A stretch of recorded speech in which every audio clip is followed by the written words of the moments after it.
The first question to all of you is that in your view, what is the good practice that you identify in the present prison system for the mental health care of the detainees? So एक good practice जो आपके ख्याल में अब ठीक काम हो रहा है, पहले हमें वो बताइए. तो आपसे शुरू कर लेते हैं. सबसे पहले तो जो सिचुएशन है बलूचिस्तान में उसमें मैं रोशनी डालूंगा. बलूचिस्तान प्रोविंस में कोई भी मेंटल हॉस्पिटल नहीं. हमारे यहाँ जो प्रिजनर डिक्लेयर हो जाते हैं as a mentally ill patient, तो उनको हम जो है हैदराबाद सिर्फ को रिक्वेस्ट करते हैं. तो सबसे पहले मैं ये आइडेंटिफाई करता हूँ कि बलूचिस्तान प्रोविंस के लेवल पे जो है एक मेंटल हॉस्पिटल होना चाहिए और वहाँ पे उस हॉस्पिटल में एक वार्ड होना चाहिए जिसमें हम इस तरह जो है क्रिमिनल पेशेंट्स को जो है हम वहाँ पे एडमिट कर सके ताकि उनको प्रॉपर ट्रीटमेंट मिल सके. इसके अलावा जैसे साहब ने कहा रूल 18 का हमारा है. रूल 18 में अभी रिसेंटली अमेंडमेंट हमने की है बलूचिस्तान गवर्नमेंट ने. अब हर नए एडमिशन को हम उनकी ब्लड स्क्रीनिंग भी करते हैं. हेपेटाइटिस सी, HIV, एड्स, इस सब की स्क्रीनिंग होगी. लेकिन बदकिस्मती से रिसोर्सेज इतने कम है कि वो हमारे पास लैब्स अभी तक इस्टेब्लिश नहीं हुए तरीके से. और हम रिक्वेस्ट करते हैं DHQs को, हॉस्पिटल्स को कि वो जो है अपने किट प्रोवाइड करें, किट्स.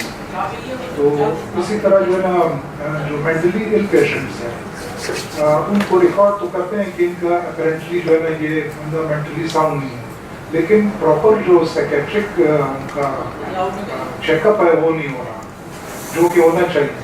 क्योंकि जेलों में जो है ना अक्सर आपके पुअर सेगमेंट ऑफ सोसाइटी के लोग जेलों में आते हैं. ये जनरली वो 80% लोग इस तरह है और तकरीबन 80% ही लोग जो है ना ड्रग एडिक्टेड है जिसके लिए आपको जो है ना साइकेट्रिस्ट की जरूरत है. ज़्यादा इम्पोर्टेंट चीज़ ये है कि जो कॉमन मेंटल डिसऑर्डर्स हैं, जिस तरह आपने बड़ी अच्छी बात की कि अगर आप एंट्री पॉइंट पे उस डॉक्यूमेंटेशन में जब उसका चेकअप हो रहा है वो डॉक्टर अगर सिर्फ ये सवाल पूछ ले कि आप कोई नशेआवर चीज़ इस्तेमाल करते हैं तो ये भी एक ह्यूज स्टेप फॉरवर्ड होगा, लेकिन ये भी नहीं पूछा जाता. Thank you.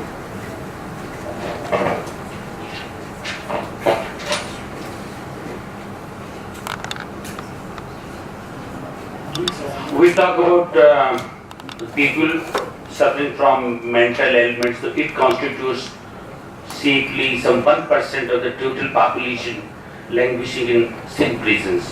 We are having some 8 condemned prisoners,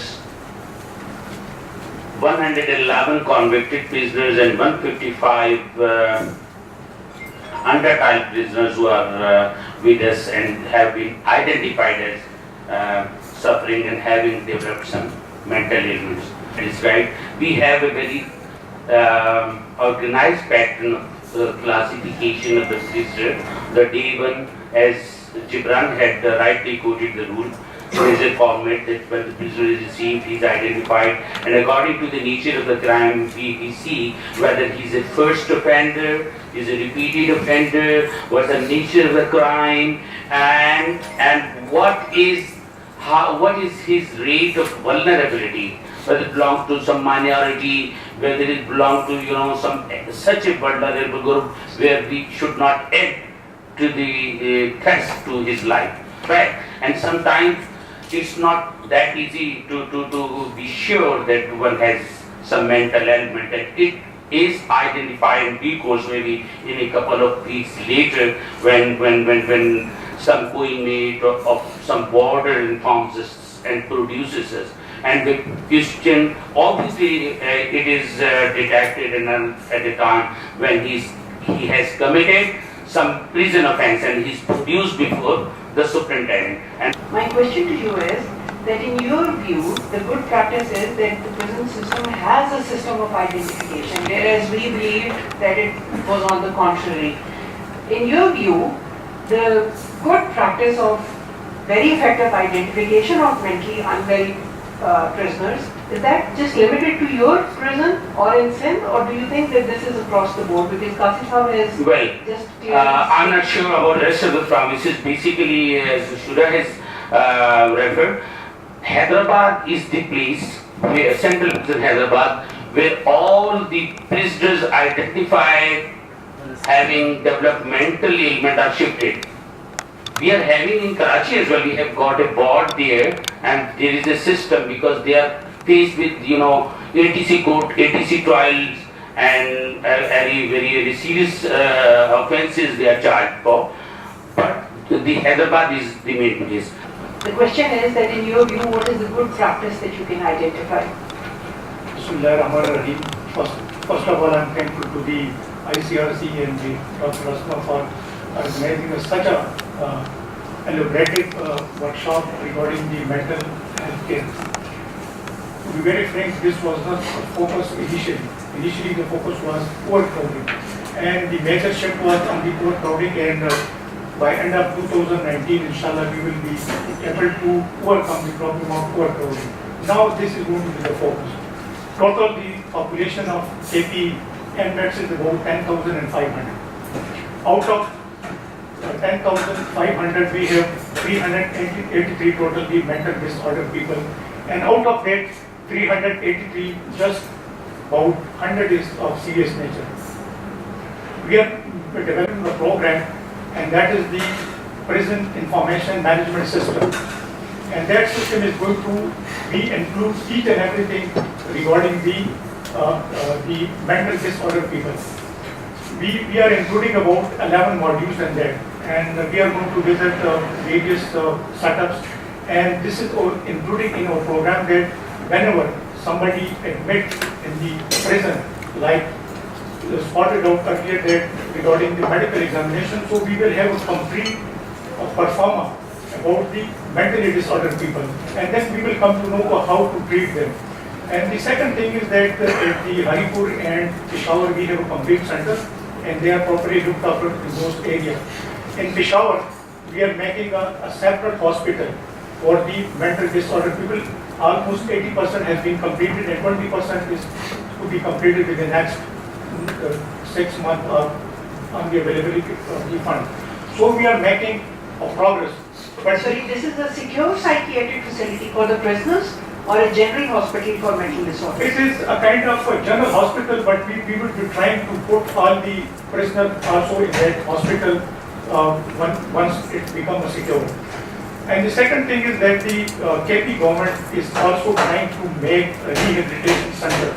Last time we had a meeting in the High Court Chief Justice, and he emphasized on this when he called the Social Welfare Secretary, also the Secretary Health, and we are making a separate arrangement for those people who are drug addicted. And there is going to be rehabilitation centers, and very soon we are going to open those centers. So once the problem of the addict is shifted to the civil administration or to the social welfare department, so the problem will be very less for the KP prison department. So that is the initiative we have taken. And there is one more thing which I left once you ask the next question. Then there is oversight committee at the provincial level and the district level. In that committee we have included the psychiatrists from the civil. They are part of that committee, and they will visit and they will identify. Once after every 15 days they will visit and they will identify those people who are mentally retarded, and they will be taken care of. I think the issue of identifying the mentally challenged inmate at the onset, that tends to be just one parameter. We need to go much beyond that, because the severity lies much beyond after that. Because if we go by the statistics, under trial inmates need to go from 2 years to 15 years. They have to wait within the parameters. Still the crime is not really, proved. Just imagine the mindset of a person who might be innocent at the very last end. At 16 years, he's been declared innocent. Now, we are expecting that all along these years, he will be staying normal. That seems very amazing thing. So I think overall, across the board, mental health amongst the offenders is very, highly questionable. We are just talking about the severity of mental illness. Yes, that is a question. But to see the quantum of maybe depression or obsessive kind of all kind of disorders which may result just because of injustice, bad treatment. I mean, to being kept as inmate for not for his any crime or any sin, you see. We hear that there are about 50 psychologists who have been employed by the prison department in Punjab.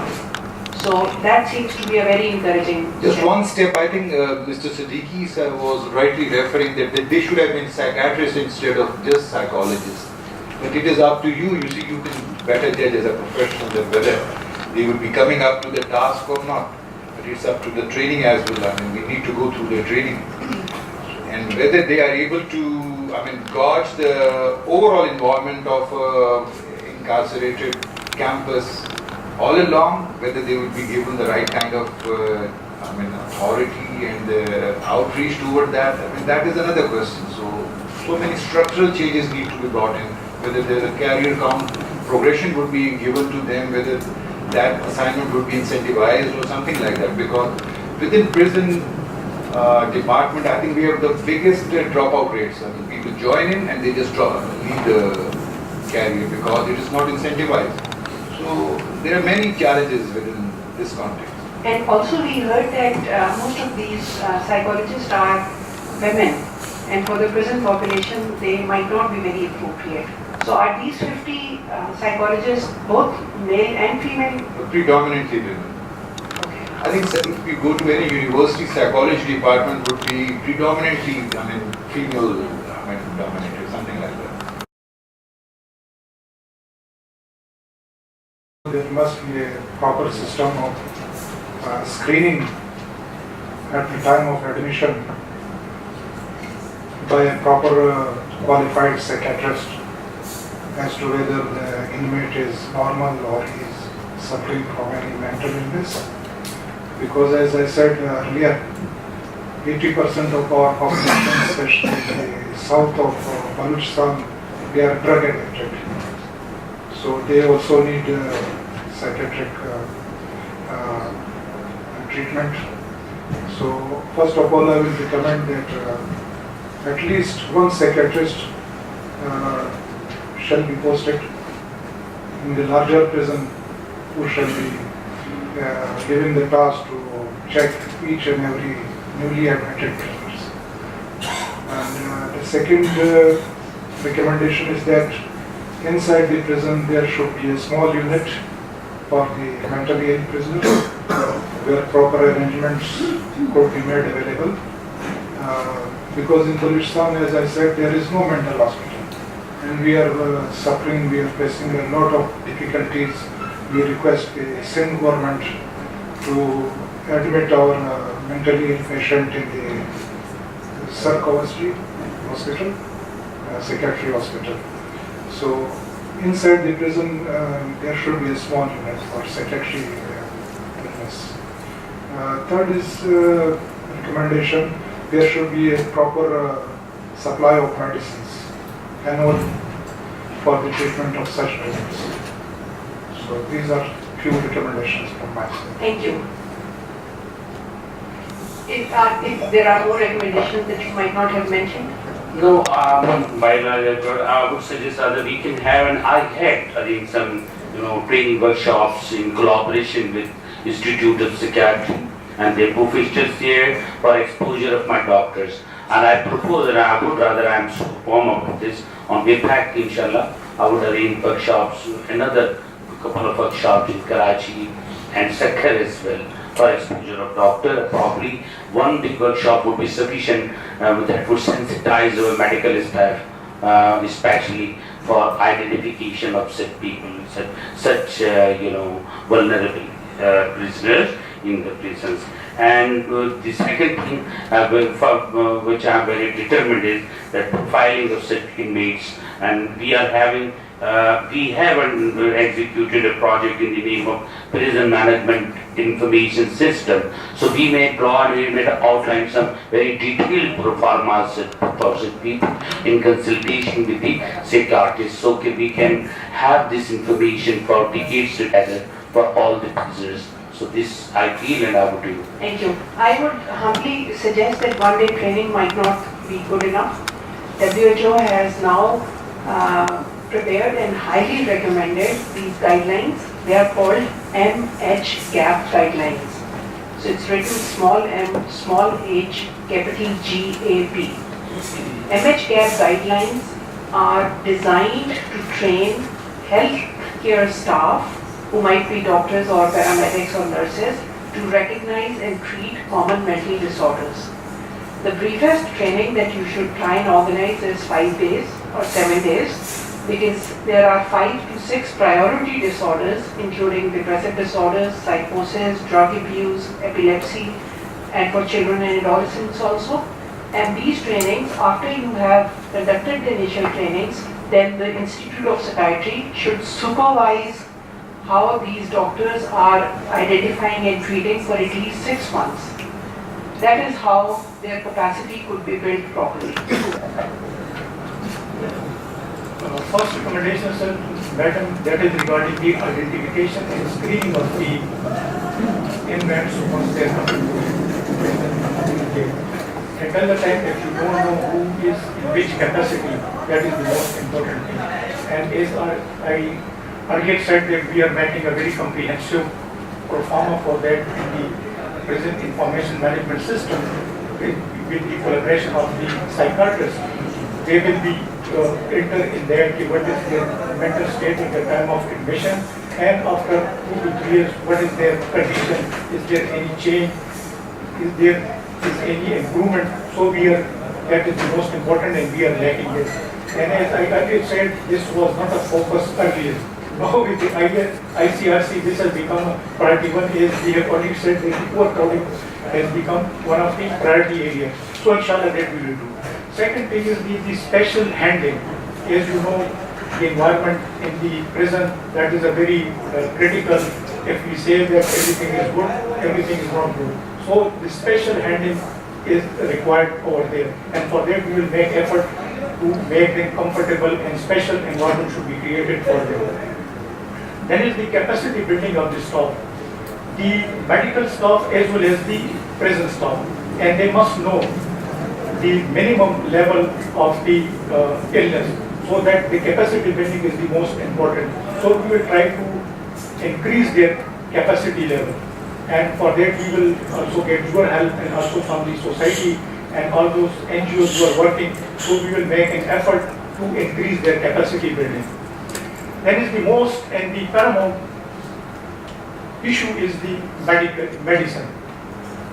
I don't want to expose over here, but if we owe 10 rupees, so we get just 2 rupees.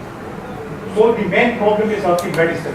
And the normal medicine, like the healthcare, we are getting. But for this special, we don't get any medicine. So the focus should be on getting a special medicine for these people. And we will make arrangement, and we will give recommendation to our government that we should also get separate package for these people. Then is the second, fourth thing is the rehabilitation and detoxification center. Normally we don't have, so we have main focus on this to create in each at least central prison. So we have already forwarded a request to the federal government, and we also prepared a PC1 for that. So very soon we will get arrangement for that. Then is the most important thing is the gaps which we don't have. It is missing in all the prison. If we have a comprehensive and state-of-the-art labs, we will be able to overcome all these problems. Thank you. Any further recommendations? And definitely, we are going through the process of overcrowding prisons. Overcrowding within itself, I mean, just bulldozing the whole program, whatever we are thinking about. So, to begin with, I think the overcrowding needs to be addressed immediately. Whatever may be the solution for that, and that is something we will explore.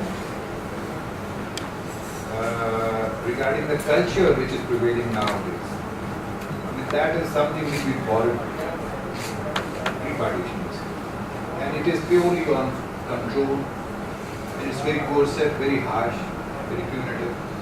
It is not at all addressing the utilitarian mainstream or integration of our individual towards.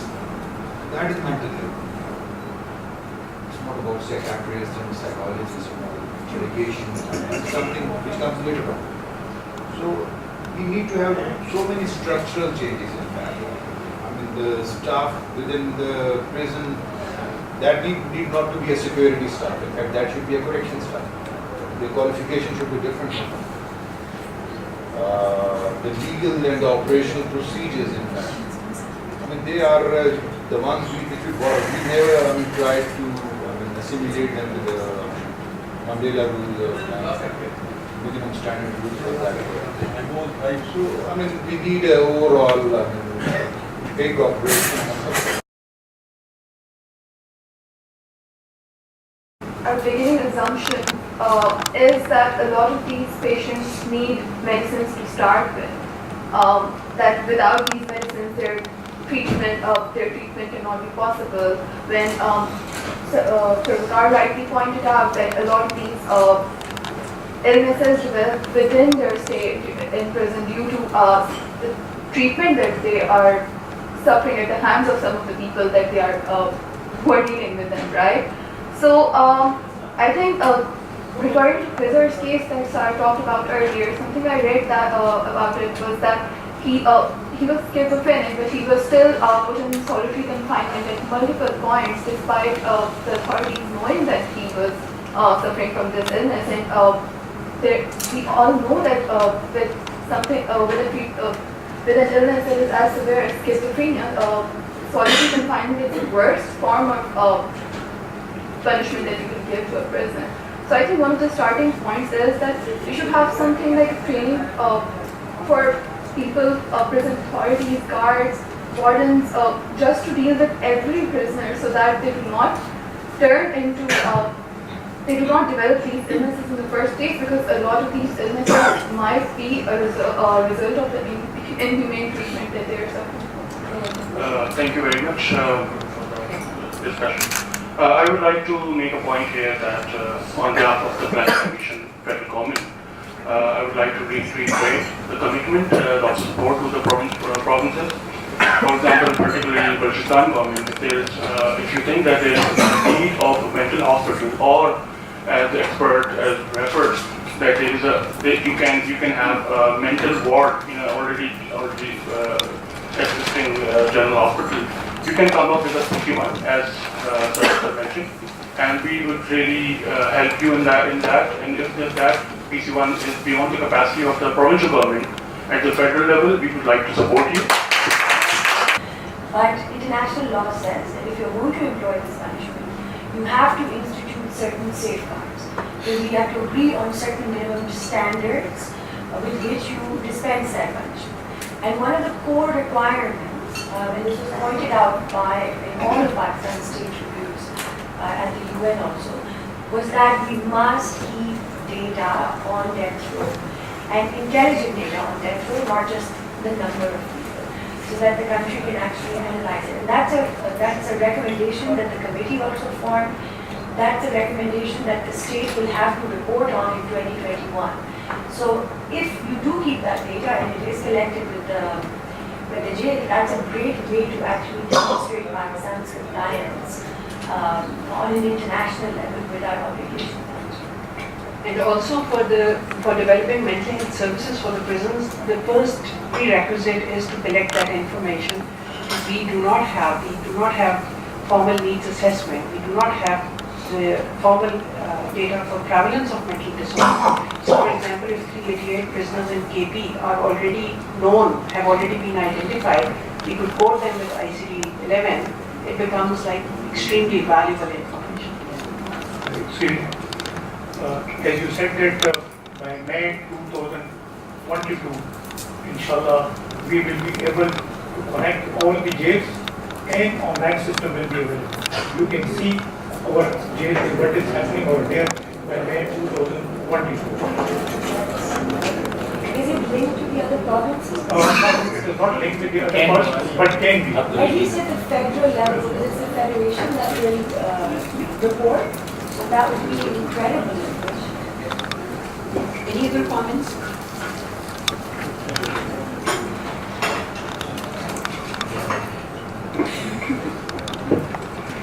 So just want to make a comment, listening to the state of mental health services in the prison. It really is a reflection of the mental health services in the country. I don't know how many of you sitting around here know that there is no separate budget for mental health care in Pakistan's health budget. We have none. We know that the health budget of the government is about 1% or less than 1%. Mental health does not have any separate budget. So that's one thing.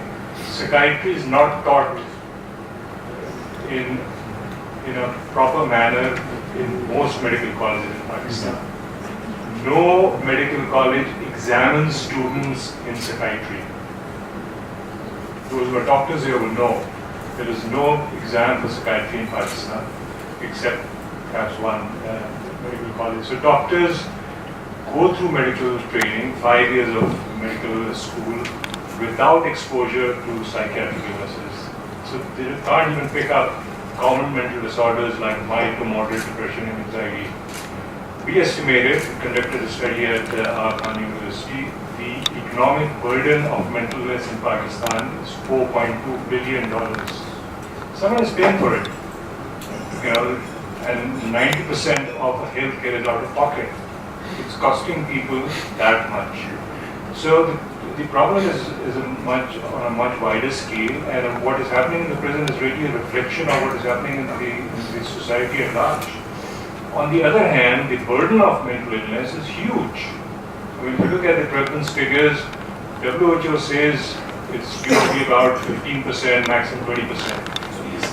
Few studies that have been done in Pakistan show figures of 34% just for depression and anxiety. If you put in the serious mental illnesses, the drug addiction, the child mental problems in it, it's much more. You translate that into a population of millions of people, and we know that. And that kind of compromised mental health has been translated into what is happening in a society across the country that you see. So, and we have heard there are only about 400, 450 psychiatrists in the country, and the quality of that varies a great deal. So there is a lot of work to be done, not just in the prison, but in the mental health landscape of Pakistan as a whole. Mainly on the treatment and the response that we can offer to these people challenged with mental disorder. But to my experience, having visited different prisons as an ACIC delegate around the world, the environment of the prison is very, very much important as well. To my experience, I would say that it's three aspects. It's the communication. If you have communication between the detaining authorities and detainees, it's really an excellent vector of having a nice environment. The contact with the outside world, family link helps a lot. If detainees can have contact with their families, with their wife, parents, children, and the last aspect is all the activities inside the prison. Because if detainees just have to wait that the time goes, but to have access to sport activity, games, educational activities, that's as well contribute a lot to the general atmospheres and to the well-being of detainees. Thank you. This is not my expert area, so I guess through this conference I'm genuinely trying to increase my own knowledge on the subject. दो सब connected सवाल है. सबसे ज़्यादा vulnerable जो segment है किसी भी जेल के अंदर वो हमारा जुवेनाइल है, और फिर जुवेनाइल के अंदर यूथफुल ऑफेंडर है जो कि 15 साल से भी कम का है. और यूथफुल ऑफेंडर को किसी रिफॉर्मेटरी स्कूल में भेजा जाए, इसके बारे में प्रिजन रूल्स कहते हैं, जिसके अंदर जो सुपरिंटेंडेंट है, अगेन मैं बात करूँगा तो रूल्स में कहा गया है कि कानून किससे तवक्को कर रहा है कि डायग्नोसिस किसने करना है, जिम्मेदारी किसको दी गई है. सुपरिंटेंडेंट ने जो ग्राउंड्स देख रहे हैं कि जिसकी बेसिस पे 15 साल से कम उम्र के जुवेनाइल को भेजा जाए रिफॉर्मेटरी स्कूल पे, उसमें मेंटल डिसऑर्डर भी एक ग्राउंड है. हमारे जितने जुवेनाइल्स हैं, क्या उनको इस ग्राउंड पर टेस्ट किया जाता है? और अगर कोई साइकियाट्रिस्ट या साइकोलॉजिस्ट अवेलेबल नहीं है और चूंकि सुपरिंटेंडेंट के पास तो ट्रेनिंग नहीं है, तो क्या हमारी यूथ ऑफेंडर्स को उस पर बिल्कुल नहीं देखा जा रहा कि कोई रिफॉर्मेटरी स्कूल में भेजा जाए? ये मैं जानना चाहूँगा. दूसरी बात, आप जब किसी भी कन्विक्टेड प्रिजनर को लेके आते हैं तो रूल्स कहते हैं कि आप उसकी क्लासिफिकेशन करनी है कि क्या वो कैजुअल ऑफेंडर है या हैबिचुअल ऑफेंडर है. اور اگر ہیبیچول افینڈر ہے تو اس میں وہ پروفیشنل یعنی کسی گینگ کا حصہ ہے, بہت شامل ہے, یا آرڈنری ہیبیچول افینڈر ہے, اور اس کی کلاسیفیکیشن ان کے سیل میں رہے گا اور جیل میں اس کے ساتھ کیا کار کرتے ہیں کیونکہ وہ ڈیپینڈ کرتا ہے. اس میں 3 گراؤنڈز ہیں جو یہ ڈیپینڈ کرتا ہے کہ کیا یہ آرڈنری ہیبیچول افینڈر ہے, جس میں ایک اس کی سراؤنڈنگز ہے جس علاقے سے وہ آتا ہے, دوسرا کوئی فزیکل ڈیفیکٹ, تیسرا کوئی مینٹل ڈیفیکٹ. یہ کام بھی سپرنٹینڈنٹ نے کرنا ہے.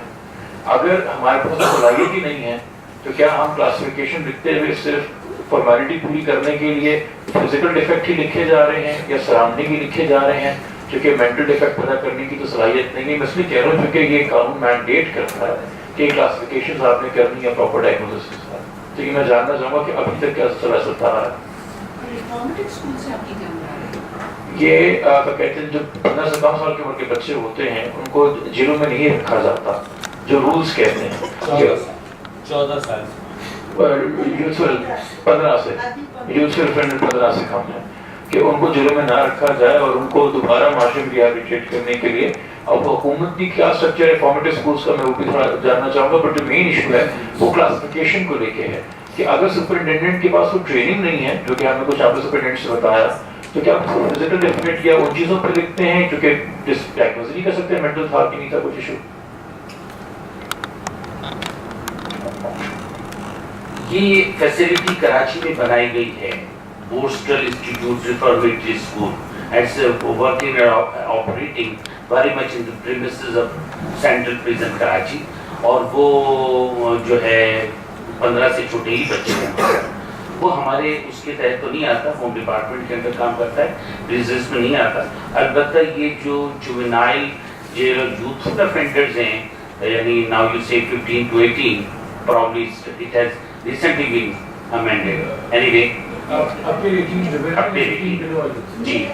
So they are kept in that juvenile offender industrial school, and the parameters which you are suggesting, referring precisely, if we talk about mental ailment, so we determine it maybe in first 24 hours, as I said earlier, or maybe in a couple of months later on, by way of our staff and co-inmates and the conduct of that prisoner.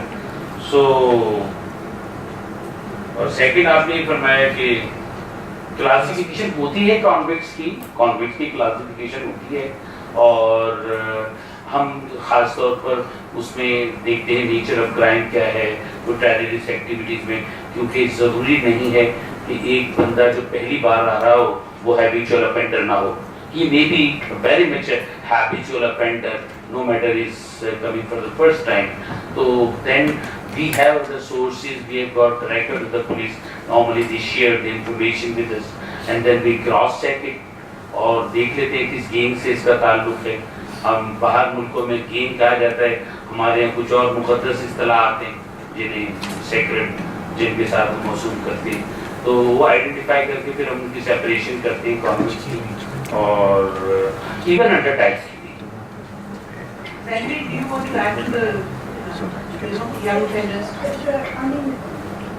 Because of the new law that has been enacted in May 2018, the concept is, I mean, I know that Sindh is very much ahead than any other province in this context, but we're talking about rehabilitation center actually, not only schools, because reformation does not only goes through education, it's also healthy activities and non-clinical psychosocial support, regardless of whether you are actually facing mental illness, is absolutely key and critical for a reformative approach and for you to become a healthier citizen, healthier in a social term. But I think the kind of classifications that is being the rules of prison is not adequate for children at all. That's something we need to review. And again, it's, you know, the government is working on it. It's a process. I just wanted also to ask, you were all talking about jails and you are precisely not including, and maybe that's good news, the juveniles in it. So hopefully خوشی کے ہونے کے بعد ہے یا خفا ہونے کی بات ہے, I don't know. تو let's be امید ہے کہ اچھی چیز ہوگا. So what I wanted to ask is that this information, database and MS database, do you intend to apply it to what hopefully in the future, with the passage of time, will become rehabilitation centers only, or not? I will just respond to your question that recently we have carried out MOUs with the technical vocational authority, and we have undertaken 6 areas in which they are getting this training. And so far, if I'm not wrong, more than 600 individuals have trained. And that is the plumbing, and that is the computer classes, that is the curry, and for the ladies we have this beautician courses, and we got all this stuff from the technical education authority. And we are also undertaking a very comprehensive classes for the juveniles, and there is a separate classes which we run in the different places like Mardan. You can always come and see, and I will show you. Then in the Peshawar, then in Haripur, and we have established a very good classroom for those children. So we are already on it, and we are working on it. But the thing is that we have very limited and legal resources. The main problem is of the resources and the space. Where we have the space available, we are always there to take care of these people. But the problem is of the resources, and there are certain things which we can do at our own. But in certain cases, we have to request the provincial government, and they have to provide the facility from the different departments like the social welfare, the education, technical education, medical, and so. So we are always requesting them to help them, and certain sectors they are very forthcoming, and we have achieved to some extent. Just a very brief comment here that most times what the general population understands in terms of reformative or rehabilitative services is vocational training. This is not what it really means. Vocational means setting up a school, setting up a plumbing workshop, and setting up a carpenter's workshop. That is a small part of the overall rehabilitation. Particularly my comment is about the juvenile or the youth offenders, because it's extremely important to understand the psychosocial etiology of at the grassroots level, the stressor at the family level, what stressors they are exposed to in the community, the social situation, and try and rehabilitate them in terms of psychosocial development also. Excuse me, one thing I want to add. यहाँ पर profession and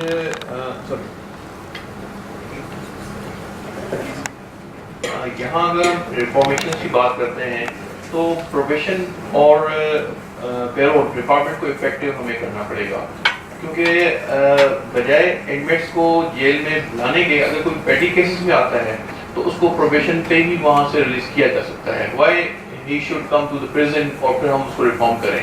he should not come to the prison अगर वो किसी पेटी cases में, अगर वो convict है, सजा काम है, किसी ऐसे हिंदीस ऑफिस में नहीं है, तो government home department should grant him payroll. तो इस डिपार्टमेंट को इफेक्टिव होना चाहिए. पंजाब में ये डिपार्टमेंट काम कर रहा है, लेकिन सिंध में अनफॉर्चुनेटली ये डिपार्टमेंट ना होने के बराबर है. वहाँ खाली एक ही बंदा इस वक्त पेरोल पे है, बाकी वहाँ प्रोग्रेस नहीं है. तो इस डिपार्टमेंट को इफेक्टिव करने की जरूरत है. Or very severe active symptoms of schizophrenia, they have to be separated from the rest of the jail population because they're a danger to their inmates and they're disrupting the inmates and they cause the general stress level of their cellmates and the block to come up. I think we want to make a distinction between those who are suicidal and those who are not suicidal but need to be separated. The problem then becomes once they are separated or isolated from the rest of the prison population, वो फिर उधर ही रह जाते हैं, फिर वो आगे नहीं जा पाएंगे.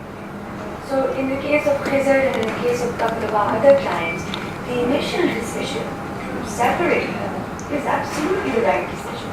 But what happens is that as time goes by, they cannot be reunited with the rest of the prison population because their symptoms are not getting better, and they cannot So at that point, would you process है whereby this should be transferred out becomes essential, but then again the structure perfectly जाए कहाँ वहाँ पे Punjab Institute of Mental Health is like कि हमने नहीं रखना है.